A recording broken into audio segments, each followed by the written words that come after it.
Good to be back with you, Brian. Glad to be here with you, Mark. So this is one of my favorite questions because I've gotten so many amazing answers over the years. I find influencers come in all sizes, all languages, all personalities, all everything. And so if you could share with us, who's been one or a few major influencers in your life? Well, I would have to say one, if it doesn't sound too hokey, but really God has been a big influence in my life. And it started, and I say that in a much more personal way than, it's not so trivial. When I was 4 years old, I saw the face of God literally come out of the clouds as I was looking out my bedroom window and say, "Brian, be a missionary." And that has forever changed my life, as you can imagine, in ways that are very mysterious. So that, that kind of encounter, various people have mysterious encounters, spiritual encounters. We were just talking about a book you were reading, all these different kinds of encounters. And that's one. And so, that has directed my life to what I'm doing today. Sort of in that mystery, sort of from a Catholic perspective in the Mass, every week we have a section called the Mystery of Faith. And in that mystery, it's the life, death, resurrection of Christ is sort of the mystery being referred to.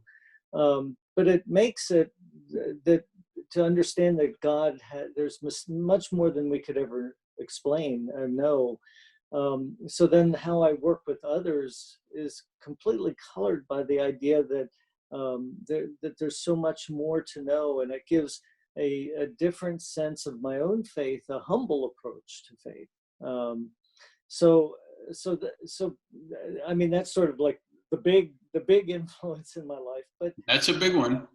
It's a big one. But then other people that sort of as you chart your course, then other people that exemplify this humility are some of the influences that have been big. And so I could name some others. One of them is a guy named William McElwee Miller, and he was an old guy that we met in Germantown, Philadelphia. My wife and I, after we graduated from college, many decades ago now. And we were going to a Presbyterian church that was in the neighborhood. And this old guy, he was crumpled over. He couldn't stand up. But he had the biggest, brightest spirit. And he invited us for tea. And he shook as he brought the tea at his house. And here he was a really famous scholar on the Baha'i religion. He was a missionary to Iran back in before World War II days. He was wrote a lot of scholarly books, and he had lived a life of adventure. And now he was just a humble man living in a humble apartment, just befriending a young couple that came by. I think that those are the kind of influences. It's when somebody who's, at that time we hadn't really done anything in life, so to speak, and here's somebody who had done so much.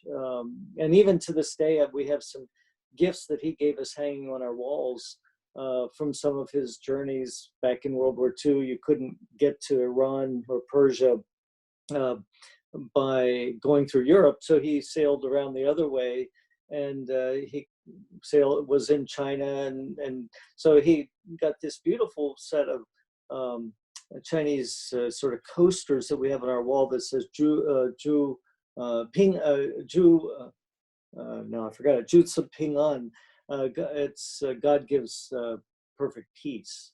And so anyhow, those humble people that we meet really tend to have a huge impact, at least on my life.